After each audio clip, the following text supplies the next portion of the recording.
এই সংসারে আমি একজন কুশল সারথি হিসেবে প্রসিদ্ধ, কিন্তু এমনটা ঠিক কেন? কারণ আমি প্রত্যেকটা মুহূর্তে রথের নিয়ন্ত্রণ নিজের হাতে পূর্ণরূপে রাখি। যেই না রথ পথভ্রষ্ট হয়ে পড়ে, সেই মুহূর্তে তাকে সঠিক পথে নিয়ে আসি।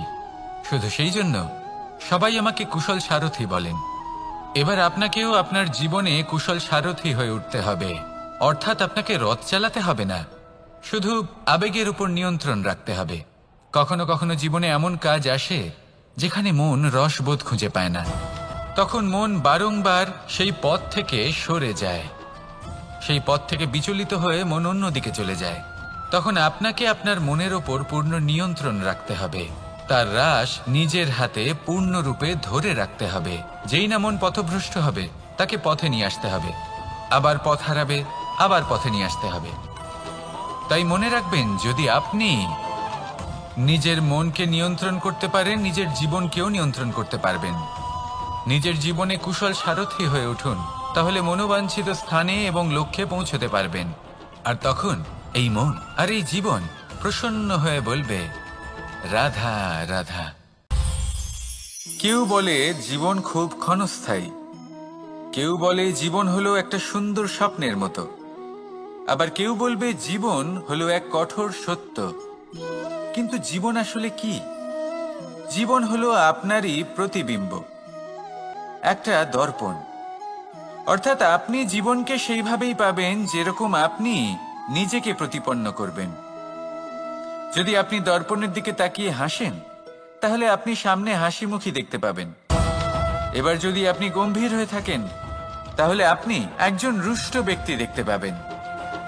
শেষে সবথেকে বেশি গুরুত্বপূর্ণ হলো আপনার চেষ্টা। আপনাকে সবসময় চেষ্টা করতে হবে যাতে আপনি নিজেকে প্রসন্ন এবং ইতিবাচক মনোভাবে রাখেন।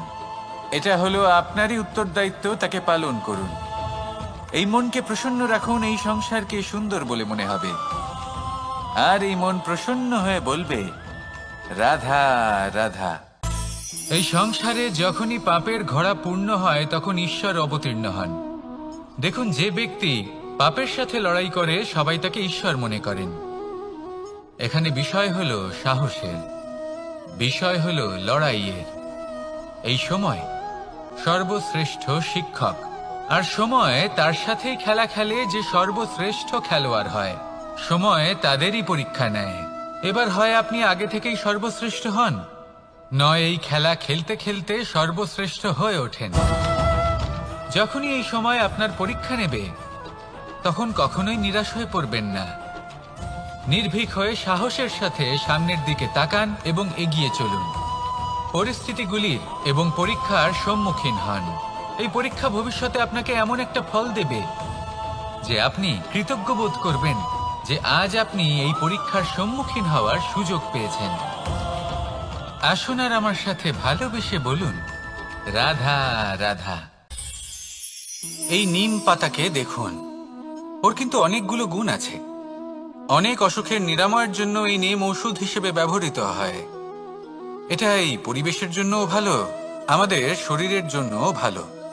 কিন্তু যখন এটা চেখে দেখবেন, তখন বুঝতে পারবেন এই নিম পাতা খুব তেঁতো। এবার এই যে নিম পাতার স্বাদ তেঁতো, সেটা কি খারাপ ব্যাপার? তেঁতো স্বাদ হওয়া কি খারাপ ব্যাপার? দেখুন, নিম পাতার স্বাদ তেঁতো, তাতে ওর কোনো দোষ নেই। ঠিক সেভাবেই আমের স্বাদ মিষ্টি, তাতে আমের কোনো মাহাত্ম্য নেই। কে নির্ধারণ করে যে কোনটা মিষ্টি আর কোনটা তেঁতো? জিহ্বা। আমাদের জিহ্বা আমাদের বুঝিয়ে দেয় যে কোনটা মিষ্টি আর কোনটা তেঁতো, আর আমাদের এই জিহ্বার মিষ্টি পছন্দ। ঠিক সেভাবেই যদি আপনি নিমের মতো হন, আপনার মধ্যে অনেক ভালো গুণ আছে, আপনি জানেন, আপনি সৎকর্ম করতে চান আর করতেই থাকছেন, কিন্তু এমন কোনো ব্যক্তি আছেন যে আপনাকে ঠিক বুঝে উঠতে পারছেন না। কোনো ব্যক্তি হয়তো আপনাকে ততটা সম্মান করছে না, তাহলে এতে আপনার কোনো দোষ নেই। আপনি নিজের কর্ম করতে থাকুন। যদি সমস্যা বা দোষ কিছুতে থাকে, তাহলে সেই ব্যক্তির পরখ করার ক্ষমতায় আছে। আপনি শুধু নিজেকে বিকাশের পথে নিয়ে যান, সৎকর্ম করুন, আর আমার সাথে ভালোবেসে বলুন, রাধা রাধা। সংসারে সকলের মনে বাসনা থাকে তারা যেন ধন অর্জন করতে পারেন। সবাই তার জন্য চেষ্টাও করেন। একটি অত্যন্ত ছোট শিশুও যখন সে কোনো উপহার পায়, তার থেকে সে অবশিষ্ট ধন সঞ্চয় করতে চেষ্টা করে। কারণ আমরা ভাবি যে সংগ্রহ করলে আমরা ধনী হয়ে উঠতে পারবো, ধনবান হয়ে উঠতে পারবো।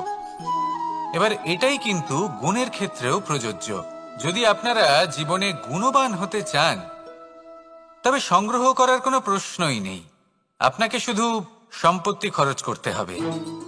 আমি ধনের কথা বলছি না, আমি এই সংসারের সব থেকে মূল্যবান সম্পত্তির কথা বলছি, সেটা হলো সময়। গুণবান হওয়ার জন্য আপনাকে শুধু সময় খরচ করতে হবে, অর্থাৎ প্রত্যেক মুহূর্তের সদ্ব্যবহার করতে হবে, আর তাও উচিত প্রকারে। যদি এই কাজ আপনি করতে পারেন তাহলে আপনা থেকেই গুণবান হয়ে উঠবেন। আর একবার যদি গুণবান হয়ে উঠতে পারেন তাহলে ধনবানও হতে বেশি সময় লাগবে না। সেই জন্য জীবনে গুণ অর্জন করুন, সময়ের সদ্ব্যবহার করুন, আর আমার সাথে ভালোবেসে বলুন রাধা রাধা। সবাই বলেন যদি সংসারে কিছু জয় করতে চাও তাহলে নিজেকেই পথপ্রদর্শক হতে হবে। এই সংসারকে যদি প্রকাশমান করতে চাও তাহলে প্রদীপের মতো তোমাকেও জ্বলতে হবে। এই কথা অত্যন্ত শ্রেষ্ঠ, কিন্তু প্রদীপের মতো জ্বলার পূর্বে কিছু সাবধানতা অবলম্বন করা প্রয়োজনীয়। কিভাবে? ভেবে দেখুন, চারিদিকে অন্ধকার, আমার প্রকাশের প্রয়োজন। সেই ক্ষেত্রে যদি আমি একটি দীপক প্রজ্বলিত করি তাহলে চারদিক প্রকাশমান হবে, আমার ভালো লাগবে। কিন্তু ধরুন মাথার উপর কড়া রোদ আর তার মাঝে আমি একটি প্রদীপ জ্বালাতে শুরু করলাম, তখন কি হবে? আমি নিজেই বুঝতে পারবো যে আমি মূর্খামি করছি। মাটির প্রদীপ, তেল, প্রচেষ্টা, সময়, এই সব কিছু নষ্ট করছি। সেই জন্য মনে রাখবেন, জীবনে পরিশ্রম করা প্রয়োজনীয়, কিন্তু পরিশ্রম কোথায় করতে হবে, কতটা করতে হবে, সেটা মাথায় রাখা আরো প্রয়োজনীয়। আসুন আমার সাথে ভালোবেসে বলুন রাধা রাধা। ক্ষমা একটা অত্যন্ত সুন্দর শব্দ, আমার খুব প্রিয় শব্দ, কিন্তু এই ক্ষমা কখন আর কিভাবে প্রয়োগ করতে হবে সেটা বোঝা প্রয়োজনীয়। এক, যদি আপনি কোনো অন্যায় করেন আর ক্ষমা না চান, ক্ষমা প্রার্থনা না করেন, ক্ষমা চাওয়া থেকে এড়িয়ে যান, তাহলে তাতে আপনারই ক্ষতি হবে। কিভাবে? ক্ষমা না চাইলে মনের মধ্যে অহংকার জাগ্রত হয়, আর অহংকার তো প্রকৃত অর্থে আমাদের ক্ষতিই করে। দুই, কেউ যদি অপরাধ করেন, আপনার থেকে ক্ষমা না চান, তাহলে তাকে ক্ষমা করবেন না। ক্ষমা হলো অত্যন্ত অমূল্য, আর না চাইতেই কাউকে ক্ষমা দান করা এটা উচিত নয়। তিন, যদি কেউ আপনার সাথে অনুচিত কিছু করেন, অপরাধ করেন, আর আপনার থেকে ক্ষমা চান, তাহলে তাকে ক্ষমা করে দিন। তাতে আপনার অন্তরের করুণাবোধ জাগ্রত হবে, প্রেম জাগ্রত হবে, আর তা আপনার জন্য শুভ হবে। চার, যদি আপনি নিজে কোনো অপরাধ করেন তাহলে অবশ্যই ক্ষমা চাইবেন, তাতে আপনারই লাভ হবে। কিভাবে? সামনের ব্যক্তি আপনাকে ক্ষমা করুক বা না করুক, আপনার অন্তরের অহংকার ক্ষীণ হবে, আর এই মন আরো নির্মল হয়ে উঠবে। এই ক্ষমা অত্যন্ত অমূল্য, ভেবেচিন্তে একে ব্যবহার করুন, আর আমার সাথে ভালোবেসে বলুন রাধা রাধা। আমি এখানে একা এই বনে বসে আছি, বাঁশি বাজাচ্ছি। কার জন্য? কে আছেন এখানে? কেউ নেই। আমার প্রজা, আমার রাজ্য, আমার পরিবার আমার থেকে অনেক দূরে আছেন। আমি এখানে একা এই বনে বসে এই আকাশের এই রঙের, গাছের এই সব ফলের, মাটির সুবাসের আনন্দ উপভোগ করছি। কেন? আমি হলাম দ্বারকাধীশ। এমন কি রাজকীয় বা ভৌতিক সুখ রয়েছে যে আমি ওখানে পেতে পারি না? সবকিছুই পেতে পারি, তাও এখানে বনে একা বসে আছি। কোন সুখ খুঁজে চলেছি? একা থাকার সুখ। আমরা প্রত্যেকদিন অনেক মানুষের সাথে, চিন্তাধারার সাথে, কর্মের সাথে, পরিস্থিতির সাথে, সুখ দুঃখের দ্বারা বেষ্টিত থাকি।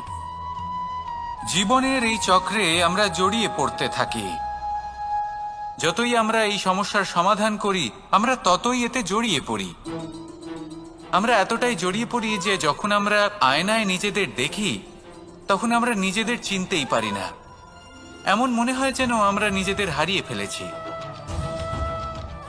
সেই জন্য প্রত্যেক দিন আপনি কিছু সময় নিজের সাথে কাটান একান্তে। এটা অত্যন্ত আবশ্যক। নিজের অস্তিত্বের গভীরে গিয়ে দেখতে শিখুন, নিজেকে বুঝুন।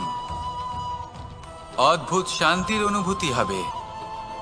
যেমন এই বায়ু, এই বৃক্ষ, এই পুষ্প, এই নিসর্গ, এদের মতো আপনিও কখনো একলা হতে শিখুন।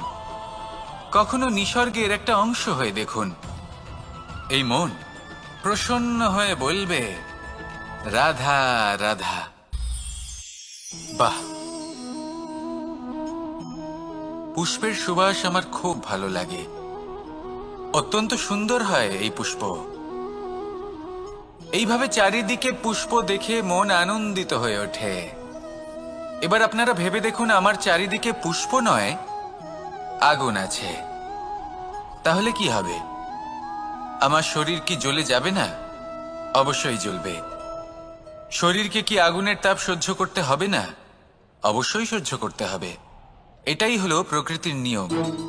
এই নিয়ম কিন্তু আমরা সবাই জানি, কিন্তু আমাদের মধ্যে বেশিরভাগ মানুষ এই বিভ্রান্তি নিয়ে বাঁচি যে এই যে প্রকৃতির নিয়ম, তা আমার ওপর প্রযোজ্য নয়। তা কিন্তু নয়। আমাদের চতুর্দিকে এই যে নিসর্গ রয়েছে, আমরা তার কতটা ক্ষতি করি সেটা একবার ভেবে দেখুন। আমরা বনাঞ্চল জ্বালিয়ে দিই, বায়ু দূষিত করি, জল দূষিত করি, প্রাণীদের হত্যা আমরা করি। কেন? এই নিসর্গ আমরা নষ্ট করি, যদিও আমরা জানি যে আমরাও হলাম এই নিসর্গেরই অংশ। এবার দেখুন, শরীরের কোনো অংশে যদি আগুন ধরান, আস্তে আস্তে সমস্ত শরীরও জ্বলে যাবে। সেইভাবেই নিসর্গ যদি নষ্ট হয়ে যায়, তাহলে মনুষ্য জাতিও নষ্ট হয়ে যাবে।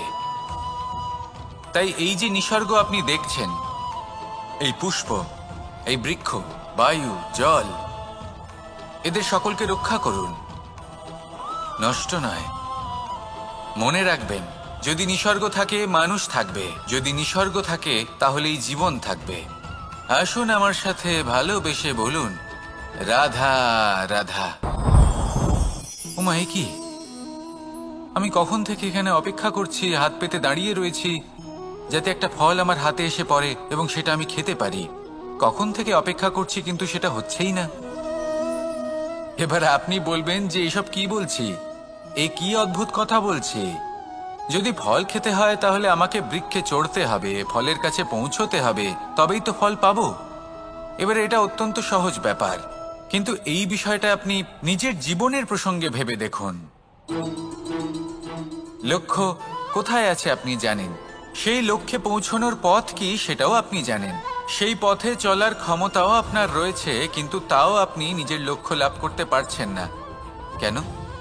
কারণ আপনি অপেক্ষা করছেন যে লক্ষ্য আপনার সামনে চলে আসবে, কিন্তু তা হয় না। লক্ষ্য সে যাই হোক না কেন, ধন হোক, প্রেম হোক, কোনো সম্মান হোক বা মোক্ষ হোক, যদি আপনি তার দিকে অগ্রসর না হন, তাহলে ফল প্রাপ্তি অসম্ভব ব্যাপার। তা কোনোদিনই হবে না। সেই জন্য আপনার চোখের সামনে আপনি যদি নিজের লক্ষ্যকে দেখতে পান, তাহলে উঠুন এবং সেই দিকে অগ্রসর হতে শুরু করুন। নিজের অন্তরের সকল অশুভ গুণ দূর করুন, অলসতা ত্যাগ করুন, অজ্ঞানতা ত্যাগ করে দিন এবং চলতে থাকুন। অবশ্যই মনোবাঞ্ছিত ফল লাভ করতে পারবেন। মনে রাখবেন, চলতে থাকলে তবেই লক্ষ্য প্রাপ্তি হবে। অপেক্ষার দ্বারা শুধুমাত্র মৃত্যু লাভ হবে। আসুন আমার সাথে ভালোবেসে বলুন, রাধা রাধা। আমি দ্বারকাধীশ এবং আমার সভাতে বিভিন্ন সময় বিভিন্ন ধরনের মানুষ আসেন, নিজেদের দাবি নিয়ে, নিজেদের ইচ্ছে নিয়ে। কখনো কেউ ভোজন চান, আবার কখনো কেউ ওষুধ, কখনো কেউ বস্তু চান, কেউ আবার চান বস্ত্র। কারোর জ্ঞান চাই, কারোর ধন চাই, আবার কারোর বাসস্থান। অনেক সময় আমি এই অনুরোধ, এই ইচ্ছে পূর্ণ করি না। এবার আপনি এটা ভাবতেই পারেন যে কৃষ্ণ তো তাহলে লোভী, ওর কাছে তো সবকিছুই রয়েছে, তারপরেও সে নিজের প্রজার ইচ্ছে পূর্ণ করে না, তাদের সমস্যাগুলি বুঝতে পারে না। তাদের সুখ স্বাচ্ছন্দ্য প্রদান করে না। আসল সত্য হলো এটাই যে কোনো সবল ব্যক্তি, যে কোনো গৃহস্থ ব্যক্তি যে কাজ করতে সক্ষম, তার পরিশ্রম দ্বারাই নিজের প্রয়োজনগুলি এবং ইচ্ছেগুলি পূরণ করা উচিত। এটা অত্যন্ত প্রয়োজনীয়। আর এগুলো তিনি করতে পারেন শিল্প, ব্যবসা, আচরণ অথবা জ্ঞানের ভিত্তিতে। এই পথে চলতে হবে, পরিশ্রম করতে হবে, তবেই সে কিছু অর্জন করতে পারবে। এবার এমন কোনো ব্যক্তি যার এই সব কিছুতে কোনো রুচি নেই, যে কিছুই করতে চায় না, সে কিছুই অর্জন করতে পারবে না। এবার এরকম কোনো ব্যক্তিকে যদি আমি কোনো বস্তু প্রদান করি, তাহলে কি হবে? সে পরাধীন হয়ে যাবে, আর সেটা উচিত হবে না। তাহলে কি করা উচিত? তাকে পথ দেখানো, তাকে বোঝাতে হবে যে কোন পথে চলে তুমি নিজের লক্ষ্য প্রাপ্ত করতে পারবে। শিল্প, জ্ঞান, আচরণ এবং ব্যবসা এই পথে কিভাবে চলে সেটা শেখাতে হবে। আর আমি সেটাই করি। তার ফলে কি হয়? ব্যক্তি স্বাধীন হয়ে যায়। সংসারে সে যা চাইবে তাই প্রাপ্ত করতে পারবে, কখনো কারোর থেকে কিছু চাইবার প্রয়োজন পড়বেই না। এই কথাটা সবসময় মনে রাখবেন। যখনই দান করবেন তা ভাবনা চিন্তা করে এমন ভাবে দান করবেন যাতে সামনের ব্যক্তি স্বাধীন হতে পারেন, পরাধীন নয়। আসুন আমার সাথে ভালোবেসে বলুন, রাধা রাধা। একবার একটা শেয়াল বনে বিচরণ করছিল। ও একটা ছোট্ট শাবক দেখতে পেল। ও ভাবলো, আজ একেই আমি খাবার হিসেবে গ্রহণ করব। আশেপাশে দেখলো কেউ দেখছে না তো, কেউ ছিল না। আর সেই শাবকের ওপর আক্রমণ করলো, যা হলো একটা ঘোর অপরাধ। বনের নিয়ম অনুসারে আপনি কখনোই শাবকের ওপর আক্রমণ করতে পারেন না। তারপর এই খবরটা যখন রাজা সিংহ জানতে পারলেন, সভার আয়োজন করলেন। কিন্তু সেখানে শেয়াল বলল, আমি তো এরকম কিছু করিনি। কিন্তু যদি আপনি এরকম বলেন, কোনো প্রমাণ দিন, এর কোনো সাক্ষী আছে? তখন রাজা সিংহ পেঁচাকে ডেকে পাঠালেন, যে সেই মুহূর্তে বৃক্ষের শাখার ওপর বসেছিল। সে সব কিছু দেখেছিল। পেঁচা সব সত্যি কথা বলল, আর শেয়ালকে মৃত্যুদণ্ড দেয়া হলো। এবার এই কাহিনী আমি আপনাকে কেন শোনালাম? কারণ মানুষও কখনো কখনো এরকম কর্ম করেন যা শিয়াল করেছে। এটা ভাবেন কেউ দেখছে না, যখন আমি অনুচিত কর্ম করতেই পারি।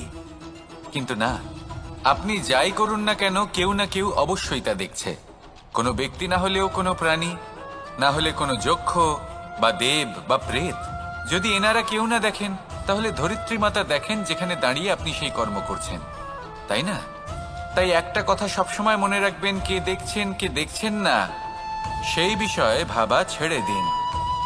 এটা খুব সহজ কথা। আপনি যদি উচিত কর্ম করেন, উচিত ফল পাবেন। যদি অনুচিত কর্ম করেন, তাহলে আপনি অনুচিত ফল অবশ্যই পাবেন। সেই জন্য উচিত পথে চলতে থাকুন, উচিত কর্ম করতে থাকুন, আর আমার সাথে ভালোবেসে বলুন, রাধা রাধা। আমাদের হাতটা দেখুন। এই হাতে 5টা আঙুল আছে, যা ভিন্ন ভিন্ন ধরনের। একরকম কেন নয়? কারণ হলো প্রত্যেকের নিজের নিজের গুরুত্ব আছে, নিজের নিজের মাহাত্ম্য আছে। এরা ভিন্ন, তাই একত্রিত হয়ে মুষ্টিবদ্ধ করা সম্ভব, যার দ্বারা আমরা আত্মরক্ষাও করতে পারি, আবার আক্রমণও করতে পারি। যদি 5টি আঙুল সমান হতো, তাহলে মুষ্টিবদ্ধ হতে পারত না, নিজেদের মধ্যে বিভ্রান্তির সৃষ্টি করত। এবার এরকমই কিছু আমাদের সংসারেও হয়। আমাদের দেশ, যেখানে একটি ভূমির ওপর ভিন্ন ভিন্ন ধর্মের মানুষ বাস করেন, ভিন্ন ভিন্ন জাতি, ভিন্ন ধর্ম, ভিন্ন ভাষা। কিন্তু যদি আমরা এটা ভাবি যে কিভাবে এই দেশকে কল্যাণের পথে নিয়ে যাওয়া যায়, কিভাবে এর বিকাশ করা সম্ভব, তাহলে আমাদের একত্রিত হওয়া শিখতে হবে। যেইভাবে 5টা আঙুল একত্রিত হয়, মুষ্টিবদ্ধ হয়, সেইভাবেই আপনার যে ভাষাই হোক, যে ধর্মই হোক, যে জাতি হোক না কেন, ঠিক আছে, আবশ্যক হলো আপনার নিজের কর্মভূমির সাথে, আপনার ধরিত্রীর সাথে যুক্ত থাকা, সাথে থাকা। তবেই দেশের উন্নয়ন সম্ভব।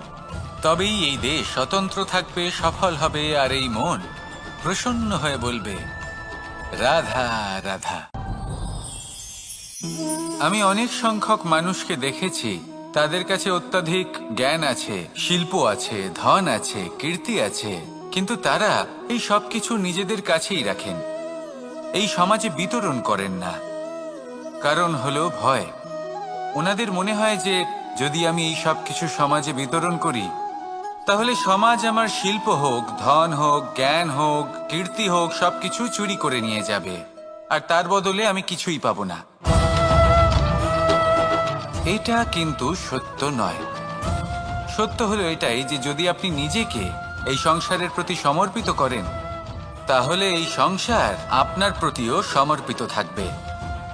আপনি শুধু ধন, জ্ঞান, কীর্তি, সম্মান পাবেন তাই নয়, বরং এই সমাজ আপনাকে নিজের চোখে হারাবে, মনের মধ্যে স্থান দেবে। তাই এই ভয় ত্যাগ করে দেখুন কিভাবে এই সমাজ আপনাকে প্রেম সমর্পণ করে।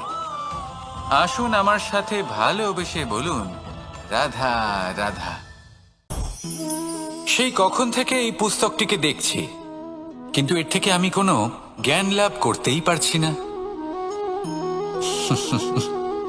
এবার আপনি বলবেন যে আজ কেমন বিচিত্র কথা বলছি আমি। যদি এই পুস্তক থেকে আমাকে জ্ঞান লাভ করতে হয়, তাহলে শুধুই তাকিয়ে থাকলে হবে না। আমাকে এই পুস্তককে খুলতে হবে, পড়তে হবে, তাকে বুঝতে হবে, তবেই তো জ্ঞান প্রাপ্তি হবে। বড়ই সহজ একটা ব্যাপার, কিন্তু একে যাপন করা অত্যন্ত কঠিন, তাই না? আপনি নিজেকেই দেখে নিন। আপনার কাছে অনেক জ্ঞান রয়েছে। সহজ থেকে সহজতর জ্ঞানের কথা যদি বলি, আপনি এটুকু তো জানেন যে সত্যি কথা বলা ভালো কাজ, দান করা হলো পুণ্যের কাজ। আপনি জানেন যে পরিশ্রম করলে সাফল্য আসবে।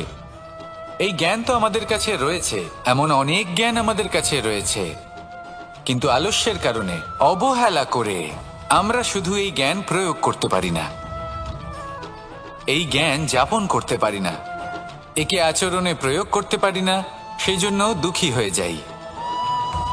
তাই আপনার কাছে যা যা জ্ঞান আছে, যা যা জ্ঞান আপনি লাভ করেছেন, সেই জ্ঞান যাপন করা শুরু করুন, জীবনে প্রয়োগ করতে শুরু করুন। এই মন প্রত্যেকটি মুহূর্তে প্রসন্ন থাকবে, আর লক্ষ্যপ্রাপ্ত করে এই মন বলবে, রাধা রাধা। এই ফল কি তা বলার কোনো প্রয়োজন নেই, এই ফল কতটা সুস্বাদু সেটাও বলার কোনো প্রয়োজন নেই। ধরুন এমন কোনো মানুষ আসলেন যিনি জানেন না এটা কোন ফল। তিনি এটা দেখে ভাববেন, এ তো কাঁটার একটা গুচ্ছ মনে হচ্ছে, নিয়ে ফেলে দেবেন। সেখানে দ্বিতীয় কোনো ব্যক্তি যিনি বুঝদার, তিনি দেখবেন, ভাববেন যে প্রকৃতি এর গায়ে এত কাঁটা কেন দিয়েছে, অবশ্যই সুরক্ষার জন্য দিয়েছে, অর্থাৎ ভিতরে অবশ্যই অমূল্য কিছু রয়েছে। সেই ধরনের ব্যক্তি এই ফলের অন্তরে প্রবেশ করেন এবং এই ফলের আনন্দ উপভোগ করেন। এরকমই কিছুটা আমাদের সংসারেও আমরা দেখতে পাই। প্রত্যেক দিন আমরা নতুন নতুন মানুষের সাথে পরিচিত হই। এমন কিছু ব্যক্তি থাকেন যাদের সাথে প্রথম আলাপের পর আমাদের এটা মনে হয় যে এই ব্যক্তিকে দেখে একটু রাগী ব্যক্তি মনে হচ্ছে, বড়ই অহংকারী বোধ হচ্ছে, উদ্ধত মনে হচ্ছে। বেশিরভাগ মানুষ প্রথম আলাপের পরে তাদের সাথে দূরত্ব বজায় রাখবেন, কিন্তু যিনি বুঝদার ব্যক্তি তিনি ভাববেন যে এই ব্যক্তি এমন কেন করছেন। হয়তো সুরক্ষার খাতিরে এই ব্যক্তি নিজেকে এরকম করে তুলেছেন যাতে অন্য কোনো ব্যক্তি এসে ওনার সময় নষ্ট না করেন, ওনার আবেগের সাথে ছলনা না করেন, খেলা না করেন। হয়তো অতীতে এমন কোনো ঘটনা ঘটেছে যার জন্য এই ব্যক্তি কিছুটা এরকম হয়ে গেছেন। এমনই একজন ব্যক্তি সেই ব্যক্তির মনের গভীর পর্যন্ত পৌঁছতে পারেন, আর সেখান থেকে শুভ গুণগুলিকে বাইরে বের করে আনতে পারেন। এরকমই ব্যক্তি হয়ে উঠুন, এমন বুঝদার ব্যক্তি হয়ে উঠুন যিনি সামনের ব্যক্তির খারাপ গুণগুলিকে অবহেলা করে হৃদয়ের অন্তঃস্থল থেকে শুভ গুণগুলিকে প্রকাশিত করে এবং সেই ব্যক্তিকে দেখাতে পারে।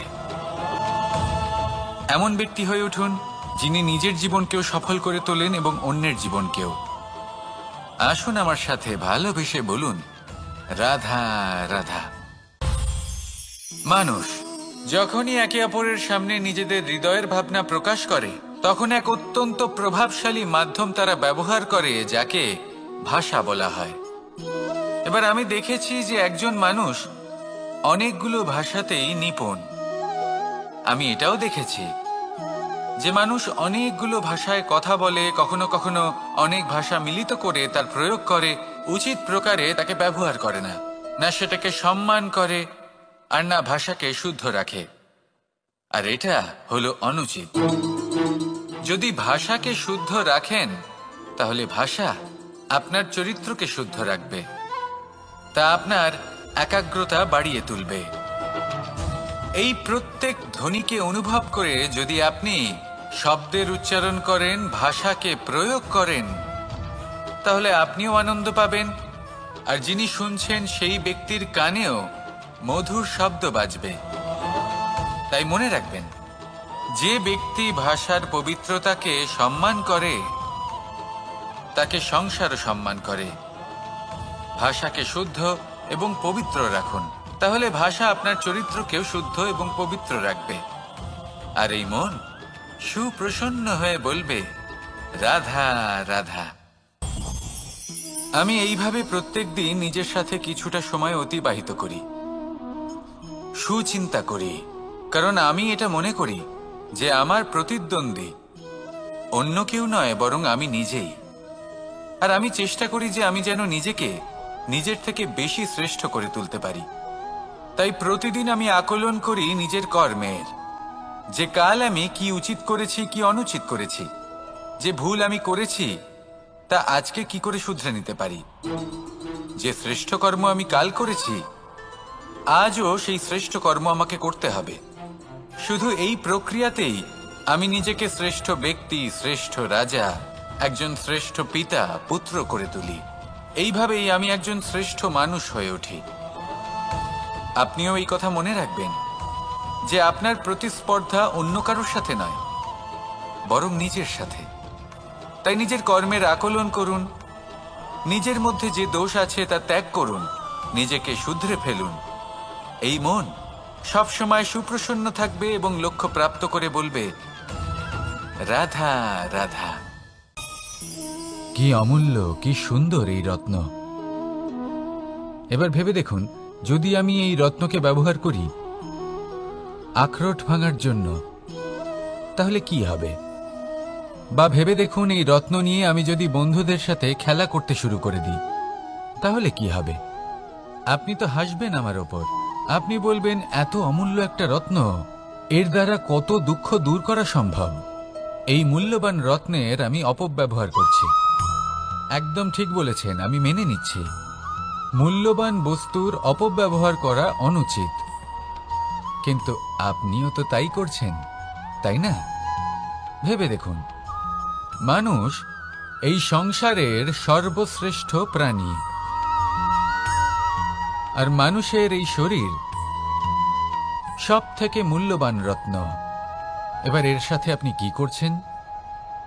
অপব্যবহার করছেন না, নিজের স্বাস্থ্যের যত্ন নিচ্ছেন না, আপনি অনুচিত পথে চলছেন শুধুমাত্র ধন অর্জন করার জন্য, পাপ কাজ করছেন, কি না করছেন? এটা অপব্যবহার নয়? ভেবে দেখুন, আমরা এই মানব শরীরের সাথে কি করতে পারি।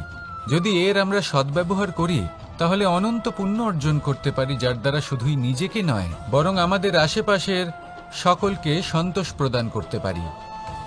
তাই সংকল্প নিন, এটাই যে মানব শরীরের আমি সদ্ব্যবহার করব, পুণ্যের পথে চলব, সকলের মঙ্গলের জন্য, সকলের প্রসন্নতার জন্য। এই কর্ম করুন, এই পথে চলতে থাকুন। এই মন সন্তোষ বোধের সাথে বলবে, রাধা রাধা। সকলে আমাকে জিজ্ঞেস করেন যে, কৃষ্ণ, তুমি সবসময় হাসি মুখে কি করে থাকো? এত প্রসন্ন কি করে থাকো তুমি? এই সমগ্র সংসারে চতুর্দিকে সমস্যা রয়েছে, দুঃখ রয়েছে, তাও হাসি মুখে কি করে থাকো? সত্যি কথাই বটে, এই সংসারে চারিদিকেই দুঃখ রয়েছে, প্রত্যেকের জীবনে সমস্যা রয়েছে। কৃষ্ণের জীবনে একটু বেশি সমস্যা রয়েছে, তাও আমি হাসতে থাকি। কেন? কারণ হলো প্রেম। আমার সমস্ত মনোযোগ কেন্দ্রীভূত থাকে সেই প্রেমের প্রতি যা আমি পেয়ে থাকি। যেমন রাধার প্রেম, দ্বারকার প্রেম, দাদার প্রেম, স্ত্রীর প্রেম, পুত্রের প্রেম, মাতা পিতার প্রেম আদি ইত্যাদি। আমার মনোযোগ এই প্রেমের প্রতি কেন্দ্রীভূত থাকে। আর যখনই আমি এই প্রেমের কথা স্মরণ করি, মুখে দুশ্চিন্তা অথবা দুঃখের আবেগ দেখা অসম্ভব ব্যাপার। শুধু এটাই হলো রহস্য কৃষ্ণের হাসি মুখে থাকার, তার হাসির রহস্য। আপনিও জীবনে এটাই করুন। আপনি জীবনে যে ভালোবাসা পেয়েছেন তার প্রতি মনোনিবেশ করুন। ধন্যবাদ জানান সেই প্রেমকে, ধন্যবাদ জানান সেই সকল ছোট ছোট বস্তুকে যা আপনি জীবনে পেয়েছেন। আমি নিশ্চিত রূপে বলতে পারি যে আপনার সমস্ত জীবন বদলে যাবে। সংকল্প করুন যে আপনি এই জীবনে শুধু প্রেম বিতরণ করবেন। এই মন জীবনের প্রত্যেক মুহূর্তে প্রসন্ন থাকবে আর আনন্দ সহকারে বলবে, রাধা রাধা। এই সংসারে আমি একজন কুশল সারথি হিসেবে প্রসিদ্ধ, কিন্তু এমনটা ঠিক কেন? কারণ আমি প্রত্যেকটা মুহূর্তে রথের নিয়ন্ত্রণ নিজের হাতে পূর্ণরূপে রাখি। যেই না রথ পথভ্রষ্ট হয়ে পড়ে, সেই মুহূর্তে তাকে সঠিক পথে নিয়ে আসি। শুধু সেই জন্য সবাই আমাকে কুশল সারথি বলেন। এবার আপনাকেও আপনার জীবনে কুশল সারথি হয়ে উঠতে হবে। অর্থাৎ আপনাকে রথ চালাতে হবে না, শুধু আবেগের উপর নিয়ন্ত্রণ রাখতে হবে। কখনো কখনো জীবনে এমন কাজ আসে যেখানে মন রসবোধ খুঁজে পায় না। তখন মন বারংবার সেই পথ থেকে সরে যায়, সেই পথ থেকে বিচলিত হয়ে মন অন্যদিকে চলে যায়। তখন আপনাকে আপনার মনের ওপর পূর্ণ নিয়ন্ত্রণ রাখতে হবে, তার রাশ নিজের হাতে পূর্ণরূপে ধরে রাখতে হবে। যেই না মন পথভ্রষ্ট হবে, তাকে পথে নিয়ে আসতে হবে, আবার পথ হারাবে, আবার পথে নিয়ে আসতে হবে। তাই মনে রাখবেন, যদি আপনি নিজের মনকে নিয়ন্ত্রণ করতে পারেন, নিজের জীবনকেও নিয়ন্ত্রণ করতে পারবেন। নিজের জীবনে কুশল সারথি হয়ে উঠুন, তাহলে মনোবাঞ্ছিত স্থানে এবং লক্ষ্যে পৌঁছতে পারবেন। আর তখন এই মন আর এই জীবন প্রসন্ন হয়ে বলবে, রাধা রাধা। কেউ বলে জীবন খুব ক্ষণস্থায়ী, কেউ বলে জীবন হলো একটা সুন্দর স্বপ্নের মতো, আবার কেউ বলবে জীবন হলো এক কঠোর সত্য। কিন্তু জীবন আসলে কি? জীবন হলো আপনারই প্রতিবিম্ব, একটা দর্পণ। অর্থাৎ আপনি জীবনকে সেইভাবেই পাবেন যেরকম আপনি নিজেকে প্রতিপন্ন করবেন। যদি আপনি দর্পণের দিকে তাকিয়ে হাসেন, তাহলে আপনি সামনে হাসি মুখী দেখতে পাবেন। এবার যদি আপনি গম্ভীর হয়ে থাকেন, তাহলে আপনি একজন রুষ্ট ব্যক্তি দেখতে পাবেন। শেষে সবথেকে বেশি গুরুত্বপূর্ণ হলো আপনার চেষ্টা। আপনাকে সবসময় চেষ্টা করতে হবে যাতে আপনি নিজেকে প্রসন্ন এবং ইতিবাচক মনোভাবে রাখেন। এটা হলো আপনারই উত্তরদায়িত্ব, তাকে পালন করুন। এই মনকে প্রসন্ন রাখুন, এই সংসারকে সুন্দর বলে মনে হবে। আর এই মন প্রসন্ন হয়ে বলবে, রাধা রাধা। এই সংসারে যখনই পাপের ঘোড়া পূর্ণ হয়, তখন ঈশ্বর অবতীর্ণ হন। দেখুন, যে ব্যক্তি পাপের সাথে লড়াই করে, সবাই তাকে ঈশ্বর মনে করেন। এখানে বিষয় হলো সাহসের, বিষয় হলো লড়াইয়ের। এই সময় সর্বশ্রেষ্ঠ শিক্ষক, আর সময় তার সাথেই খেলা খেলে যে সর্বশ্রেষ্ঠ খেলোয়াড় হয়। সময় তাদেরই পরীক্ষা নেয়। এবার হয় আপনি আগে থেকেই সর্বশ্রেষ্ঠ হন, নয় এই খেলা খেলতে খেলতে সর্বশ্রেষ্ঠ হয়ে ওঠেন। যখনই এই সময় আপনার পরীক্ষা নেবে, তখন কখনোই নিরাশ হয়ে পড়বেন না। নির্ভীক হয়ে সাহসের সাথে সামনের দিকে তাকান এবং এগিয়ে চলুন। পরিস্থিতিগুলির এবং পরীক্ষার সম্মুখীন হন। এই পরীক্ষা ভবিষ্যতে আপনাকে এমন একটা ফল দেবে যে আপনি কৃতজ্ঞ বোধ করবেন যে আজ আপনি এই পরীক্ষার সম্মুখীন হওয়ার সুযোগ পেয়েছেন। আসুন আর আমার সাথে ভালোবেসে বলুন, রাধা রাধা। এই নিম পাতাকে দেখুন, ওর কিন্তু অনেকগুলো গুণ আছে। অনেক অসুখের নিরাময়ের জন্য এই নিম ঔষধ হিসেবে ব্যবহৃত হয়। এটা এই পরিবেশের জন্যও ভালো, আমাদের শরীরের জন্যও ভালো। কিন্তু যখন এটা চেখে দেখবেন, তখন বুঝতে পারবেন এই নিম পাতা খুব তেঁতো। এবার এই যে নিম পাতার স্বাদ তেঁতো, সেটা কি খারাপ ব্যাপার? তেঁতো স্বাদ হওয়া কি খারাপ ব্যাপার? দেখুন, নিম পাতার স্বাদ তেঁতো, তাতে ওর কোনো দোষ নেই। ঠিক সেভাবেই আমের স্বাদ মিষ্টি, তাতে আমের কোনো মাহাত্ম্য নেই। কে নির্ধারণ করে যে কোনটা মিষ্টি আর কোনটা তেঁতো? জিহ্বা। আমাদের জিহ্বা আমাদের বুঝিয়ে দেয় যে কোনটা মিষ্টি আর কোনটা তেঁতো, আর আমাদের এই জিহ্বার মিষ্টি পছন্দ। ঠিক সেভাবেই যদি আপনি নিমের মতো হন, আপনার মধ্যে অনেক ভালো গুণ আছে, আপনি জানেন, আপনি সৎকর্ম করতে চান আর করতেই থাকছেন, কিন্তু এমন কোনো ব্যক্তি আছেন যে আপনাকে ঠিক বুঝে উঠতে পারছেন না, কোনো ব্যক্তি হয়তো আপনাকে ততটা সম্মান করছে না, তাহলে এতে আপনার কোনো দোষ নেই। আপনি নিজের কর্ম করতে থাকুন। যদি সমস্যা বা দোষ কিছুতে থাকে তাহলে সেই ব্যক্তির পরখ করার ক্ষমতায় আছে। আপনি শুধু নিজেকে বিকাশের পথে নিয়ে যান, সৎকর্ম করুন আর আমার সাথে ভালোবেসে বলুন, রাধা রাধা। সংসারে সকলের মনে বাসনা থাকে তারা যেন ধন অর্জন করতে পারেন। সবাই তার জন্য চেষ্টাও করেন। একটি অত্যন্ত ছোট শিশুও যখন সে কোনো উপহার পায় তার থেকে সে অবশিষ্ট ধন সঞ্চয় করতে চেষ্টা করে, কারণ আমরা ভাবি যে সংগ্রহ করলে আমরা ধনী হয়ে উঠতে পারবো, ধনবান হয়ে উঠতে পারবো। এবার এটাই কিন্তু গুণের ক্ষেত্রেও প্রযোজ্য। যদি আপনারা জীবনে গুণবান হতে চান তবে সংগ্রহ করার কোনো প্রশ্নই নেই, আপনাকে শুধু সম্পত্তি খরচ করতে হবে। আমি ধনের কথা বলছি না, আমি এই সংসারের সব থেকে মূল্যবান সম্পত্তির কথা বলছি, সেটা হলো সময়। গুণবান হওয়ার জন্য আপনাকে শুধু সময় খরচ করতে হবে, অর্থাৎ প্রত্যেক মুহূর্তের সদ্ব্যবহার করতে হবে, আর তাও উচিত প্রকারে। যদি এই কাজ আপনি করতে পারেন তাহলে আপনা থেকেই গুণবান হয়ে উঠবেন, আর একবার যদি গুণবান হয়ে উঠতে পারেন তাহলে ধনবানও হতে বেশি সময় লাগবে না। সেই জন্য জীবনে গুণ অর্জন করুন, সময়ের সদ্ব্যবহার করুন আর আমার সাথে ভালোবেসে বলুন, রাধা রাধা। সবাই বলেন যদি সংসারে কিছু জয় করতে চাও তাহলে নিজেকেই পথপ্রদর্শক হতে হবে। এই সংসারকে যদি প্রকাশমান করতে চাও তাহলে প্রদীপের মতো তোমাকেও জ্বলতে হবে। এই কথা অত্যন্ত শ্রেষ্ঠ, কিন্তু প্রদীপের মতো জ্বলার পূর্বে কিছু সাবধানতা অবলম্বন করা প্রয়োজনীয়। কিভাবে? ভেবে দেখুন, চারিদিকে অন্ধকার, আমার প্রকাশের প্রয়োজন। সেই ক্ষেত্রে যদি আমি একটি দীপক প্রজ্বলিত করি তাহলে চারদিক প্রকাশমান হবে, আমার ভালো লাগবে। কিন্তু ধরুন মাথার উপর কড়া রোদ আর তার মাঝে আমি একটি প্রদীপ জ্বালাতে শুরু করলাম, তখন কি হবে? আমি নিজেই বুঝতে পারবো যে আমি মূর্খামি করছি।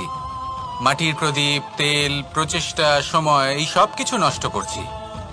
সেই জন্য মনে রাখবেন, জীবনে পরিশ্রম করা প্রয়োজনীয়, কিন্তু পরিশ্রম কোথায় করতে হবে, কতটা করতে হবে, সেটা মাথায় রাখা আরো প্রয়োজনীয়। আসুন আমার সাথে ভালোবেসে বলুন, রাধা রাধা। ক্ষমা একটা অত্যন্ত সুন্দর শব্দ, আমার খুব প্রিয় শব্দ, কিন্তু এই ক্ষমা কখন আর কিভাবে প্রয়োগ করতে হবে সেটা বোঝা প্রয়োজনীয়। এক, যদি আপনি কোনো অন্যায় করেন আর ক্ষমা না চান, ক্ষমা প্রার্থনা না করেন, ক্ষমা চাওয়া থেকে এড়িয়ে যান, তাহলে তাতে আপনারই ক্ষতি হবে। কিভাবে? ক্ষমা না চাইলে মনের মধ্যে অহংকার জাগ্রত হয়, আর অহংকার তো প্রকৃত অর্থে আমাদের ক্ষতিই করে। দুই, কেউ যদি অপরাধ করেন, আপনার থেকে ক্ষমা না চান, তাহলে তাকে ক্ষমা করবেন না। ক্ষমা হলো অত্যন্ত অমূল্য, আর না চাইতেই কাউকে ক্ষমা দান করা এটা উচিত নয়। তিন, যদি কেউ আপনার সাথে অনুচিত কিছু করেন, অপরাধ করেন, আর আপনার থেকে ক্ষমা চান, তাহলে তাকে ক্ষমা করে দিন। তাতে আপনার অন্তরের করুণাবোধ জাগ্রত হবে, প্রেম জাগ্রত হবে, আর তা আপনার জন্য শুভ হবে। চার, যদি আপনি নিজে কোনো অপরাধ করেন তাহলে অবশ্যই ক্ষমা চাইবেন, তাতে আপনারই লাভ হবে।